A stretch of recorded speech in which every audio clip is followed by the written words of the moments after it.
Your brand is failing, and there is a reason why. No brands fail on accident. No brands become successful on accident. There's always a reason, and for some weird reason, everybody thinks that, oh, that brand owner got a multi-million dollar brand on accident. Oh, that brand owner failed because he had bad luck. Of course, bad luck, good luck all plays a role, but for the most part, as long as you do these three things I'm about to explain, no matter what you do, you're going to become successful. Okay. I won't say this will happen overnight or will happen within a month because I'd be lying to you. But in reality, if you do these three things with your brand, you will succeed eventually. Okay. Like I said, it might take a year, it might take 6 months. Depends on you. Obviously, everybody has a different path. But these are three golden rules for you guys to start and scale your brand and be actually successful with it. Okay. So, before I even go over that, if you guys are curious who I am, I currently run a brand called Florida LA, doing around 6 figures per month. I hit 7 figures, like, I don't even know when I was 21. I'm still 21, but like in 2-3 years ish, not too sure. Been doing this for a while, helping a bunch of clients out right now. And let's just get straight into it. So number one is you are the problem, okay? There's no way that a business fails just because the business model is bad. So, especially for clothing. So, for example, if nobody wants clothing, obviously the business is failing, right? Because the whole niche and the whole market nobody wants. There's no demand. But the problem is everybody wears clothes. Like clothing has been around for a very long time. It's one of those businesses that will be around for a very long time. And I'm wearing a sweater right now. You're probably wearing a shirt or a sweater. Everyone is wearing a piece of clothing. Clothing is something that is obviously very competitive, but everybody has a piece of clothing. So that's the first thing. Like you have to realize that the reason why your business is failing is because you suck. You suck dick, bro. Literally, that's the only reason why you are not getting sales. It's because you don't know what to do.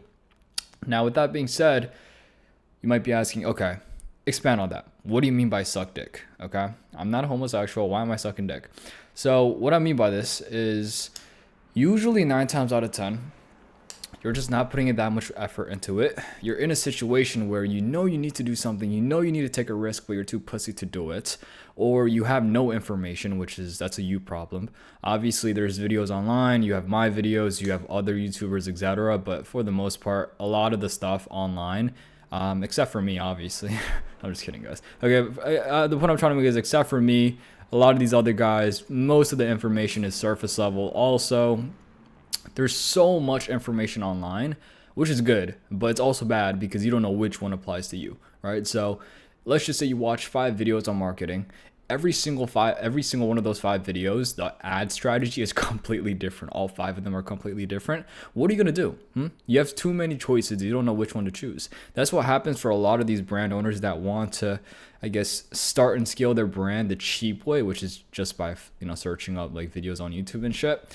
You can still completely do that, but the point or the downside to that is that you're gonna be stuck for a very long time, and eventually you're gonna have to learn it the hard way anyways, even though the information is online for free. So main reason why is because, like I said earlier, there's too much information online.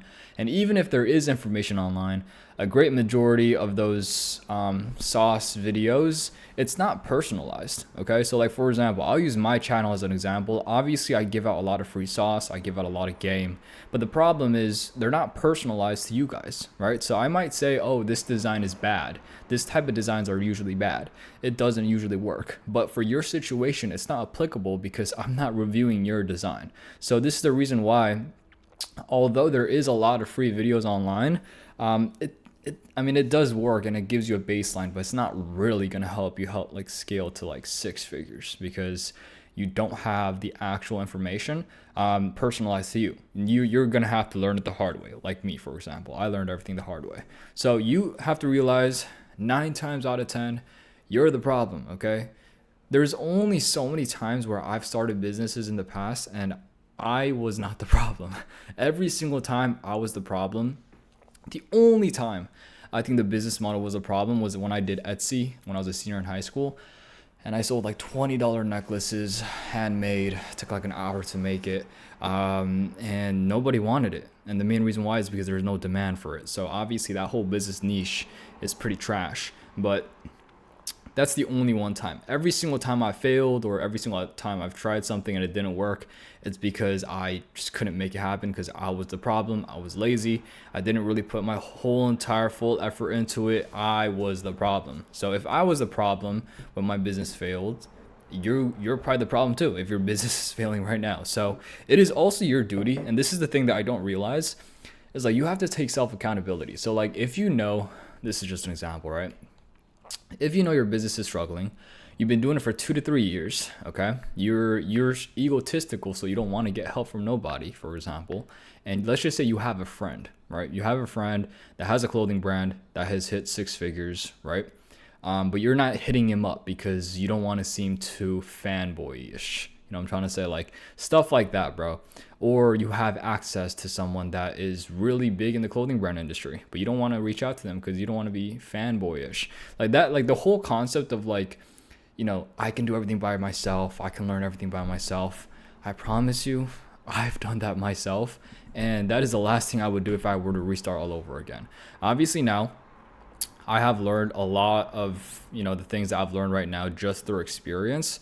And if I can go back and start all over again, I would try to find the best ways possible to put myself in scenarios where I can talk to other people. So I'll give a good example. I have an intern that just started, I believe, 2 weeks ago. He shot me a DM. He's like, "Yo, bro, I saw your videos on YouTube. I want to start a clothing brand." He lives like near me, and we had a bunch of mutuals and shit. And he texted me. He's like, "Yo, I'll intern for you for free. Okay, I'll help you out with whatever you need. I just want to be around you, talk to you, whatever." And guess what? He's my intern now, and he's helping me out for free. But in return, if he has any questions, anything like that, he can literally text me whenever he wants. I'm gonna see him tomorrow, hang out with him, like do some shit at the warehouse. And overall, like I feel like people, for some reason, they think they are a celebrity. You know what I'm trying to say? They think that their time is worth so much money, but you're literally over here flipping burgers. Like, what are you talking about? You're making $20 an hour. Like, your time is not that valuable. You're better off, I don't know, hitting somebody up saying, "Yo, I'll work for you for free," or "I'll do this for free," or maybe even paying for a course or a mentorship if you have the money, obviously. Just stuff like that. You feel me? You have to realize your scenario. You have to realize, okay, I'm bad at this. I suck at this. I'm not getting any results. I need to do something about it. So whether it's locking in for sure and actually putting full effort into it, maybe getting a mentorship, reaching out to somebody, I don't know, saying that I'll work for you for free, whatever the case may be, you just want to put yourself out there in scenarios where you can learn a lot from, okay? So that's the first thing, is you are the problem 9 times out of 10. The only reason why your business is not doing good is because you probably half-ass everything. That's number one. Number two, time is an equation that nobody puts in. Yeah, that makes sense more. What I mean by this is every single time somebody has like a goal, a plan for their business, like, oh, I want to hit 100K a month, or I want to, have a bunch of celebrities wear it, blah, blah, blah, whatever the case may be. They never like equate time. Like they never put time in the equation. It's always like, okay, I'm gonna spend this much money. Okay, I'm gonna do this. I'm gonna spend this much money on ads. I'm gonna change my website. It's always XYZ, like all these logistical stuff, but they never equate time. And the reason why I'm mentioning this is because I think time is one of those things where you never realize it because it's obviously just time, right? It's not anything crazy. You're just waiting. But you have to realize a lot of businesses that grow and do really good took a long time. You know what I'm trying to say? If you look at the top brands, I don't know any top brands right now that's doing over 7 figures per month, okay, that got there very quickly. They always took at least like 2 to 3 years, maybe even 5-10 years. Like I think Represent, for example, has been doing it for 10 years plus. You know what I'm trying to say? Like there's so many like different things that people want to account for, how much money they can spend, the amount of influencer they can send it to, but they never talk about time. And I think time is, like I said earlier, it's like it just forgotten a lot. And the reason why I do mention this is because some of you guys might actually be doing the right thing. Okay, you might be having good products, good design, you have a good website, you're sending it to influencers, you're slowly running ads, you know what I'm trying to say, you're doing everything that you're supposed to do, but you're not getting that many results, right? Now, the only way that you can know this for sure is look at your history, okay? Are you growing up and up and up and up? Like, are you slowly growing up, or are you going downhill? Obviously, if you started off with like 10K per month and eventually you went to 6 and then you went to 3K per month and then you're at $1,000 per month, you fucked up somewhere. It's not the time. But if you're making 10K per month, next month you make 10K again, next month you make 10K again, next month you make 12K, next month you make 15K, and you're like slowly going up, it usually means you're on the right track. Okay. Obviously, there's a lot of other things that you can do logistically to like boost it up and make your timeline shorter, but there is a lot of risks and you have to pay the cost for that. So what I mean by this is, imagine this, okay? If you were to, let's just say you're just starting out, you're doing everything by yourself, you have no mentor, you have no resources, you have like a couple $1,000s to start off, and you want to start a brand. And normally the timeline for you to hit 6 figures would probably be around 3 years, okay? Every single brand owner that I see that hit 6 figures, it's around 2 to 3 years. Now for me, it took a year. Obviously, some people might take 6 months. It depends. But for the most part, I think for the great majority of people, it'll take around 3 years to hit 6 figures. Now, let's just say it takes 3 years. It's supposed to take 3 years, right? But let's just say you do something different, right? So the only way that it takes 3 years is if you're a pussy, you don't take that much risks, you play it safe every single little time. So because of that, it just takes longer, right? Because the bigger risk you take, the bigger investments you make, the more results you're gonna get. Whether it's like a high win or like a loss, I think it evens out and you're gonna win eventually overall because you're acting with speed. But let's just say you do something that's a little bit risky. So for example, normally you would do 50 products of like one product every single month. So you would drop a new product every single month, okay? And you would do that once a month, every single month for the first 3 years, okay? And then you eventually hit 6 figures. But let's just say after a year, you kind of switch it up and you drop 5 products at once and you tell yourself, okay, I'm gonna start dropping 4 to 5. Now your timeline gets shorter because you are putting in more risk, and obviously therefore you're going to get more reward, which is obviously getting more sales, which means timeline wise you're going to be able to hit 6 figures faster. Another good example is like I said earlier, reaching out to somebody, having a mentorship, having somebody mentor you. Like imagine this, like if you had 0 followers, you're starting from scratch, and you have a roommate that is running a 7-figure company for a clothing brand, and you talk to him every single day, how much faster do you think you're going to get to 6 figures in the timeline? It's going to be like at least a year. You know what I'm trying to say? You're saving 2 years just by having a roommate that's a 7-figure clothing brand owner. Obviously, that's very situational. That's just one example. But the point I'm trying to make is like if you have advantages, you take a lot more risk and you're willing to just put yourself out there and just like try different things. You're like, fuck it, I'm going to drop jorts. You feel me? I'm going to drop jorts. Like I never dropped it before, but I'm going to drop it. And guess what? You get a viral video and boom, you get 50K in sales, and now your timeline gets even shorter. So the point I'm trying to make is like the average timeline, in my personal opinion, to hit 6 figures for any clothing brand owner, if you take minimal risks, you don't have any mentorships, you use all the free resources online, you don't reach out to nobody, you don't, you don't spend a lot of money, you don't spend that much money on capital, it would be around 2 to 3 years. But if you do take a risk, right? Maybe, I don't know, reach out to somebody, maybe pay for a mentorship, maybe spend a lot of money on bulk orders, maybe spend a lot of money on ads, maybe put all of your money back into the business instead of taking it out. The timeline gets shorter and shorter and shorter. This is the reason why I say a lot of brands don't make money in the beginning, is because a lot of brand owners, as soon as they make money, they take it out and they buy a Louis Vuitton bag. Right? So if you put all your money back into the business, the timeline of you going from 0 to 6 figures just becomes shorter and shorter and shorter and shorter. Obviously, be smart, use your brain. You're not going to hit 6 figures within the first month. That's physically impossible because you probably don't even have inventory worth 6 figures. Finally, focus on the pillars of success and never want to grow as fast as possible. Okay. So what I mean by as fast as possible is, okay, like 6 figures in the first month or 6 figures in, I don't know, like the first 3 months, right? The reason why I say this is because the faster you grow, the more problems there obviously are. So like for example, I think the way I look at it is like, this is another thing. I guess like a good way to summarize this is just be fucking patient, bro.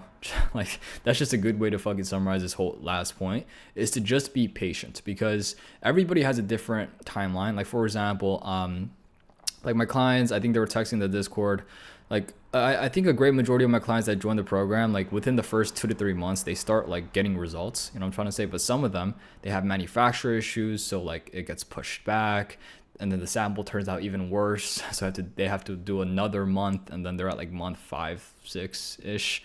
So it depends, right? But the point I'm trying to make with this specific point is eventually, okay, if you do everything I told you to do, you're going to make it. Now, like I said earlier, you have to analyze everything from a very objective point of view. The more risk you take, obviously, the more reward you're going to get. But if you fail, the loss is going to hit harder. So I'll give another example, is like if you order 5 pieces for a collection, but you've never done 5 pieces, you've only dropped like 1 or 2, and then you drop it.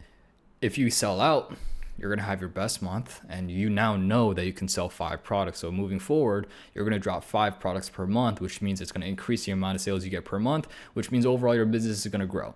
But it can also flop, which means you're down like 10K.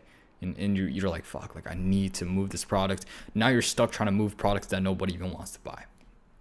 So those are some things that you have to account for. Now, do you want to be the business owner that is less risky, doesn't like to take any risk, and you really want to play it safe?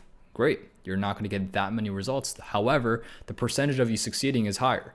But if you want to become the business owner that takes a lot of risk, and you're okay with taking a loss or whatever the case may be, which 9 times out of 10, bro, it's not that big of a deal. And I'm trying to say, like, let's just say your drop flops, bro. All you need to do is sell half of the inventory for you to make your money back, and you're just right where you started. Plus, you have an additional maybe 20, 30 extra pieces that you can probably sell to for a profit. And also on top of that, you have to realize the higher risk you take, the higher reward you get. However, like I said earlier, there is a downside. And overall, like I said earlier, I think realistically speaking, if I had to put a number to it, like 50% of your success will come from you as the business owner, like how much work you put in, regardless of how good your brand is, etc. I've seen some trash ass brands that do really good because the business owner is just a workaholic. Okay, so there's a lot of brands out there that do really good, but you know, obviously the business and the brand and the design in itself is trash. But just because of the fact that they're a workaholic, they do really good. And another 50% is from the back end systems, like the actual business. Like, do you have a good design? Do you have a good website? Are you good at marketing? Are you spending money on ads? Is your ads good? Stuff like that. Oops. So that's pretty much it. Hopefully you guys enjoyed this video. If you guys do want to work with me and maybe have me teach you and help you scale your brand, there is the first link in bio. And if you guys can see if you're qualified, I say this in every video, but obviously I can't accept everybody. Main reason why is because I do want to uphold the standard for my program. So if you guys are interested and you know you're going to do the work, there's a link in bio. If not, completely fine as well. And yeah, hopefully you guys enjoyed this video, and I'll see you guys in the next one.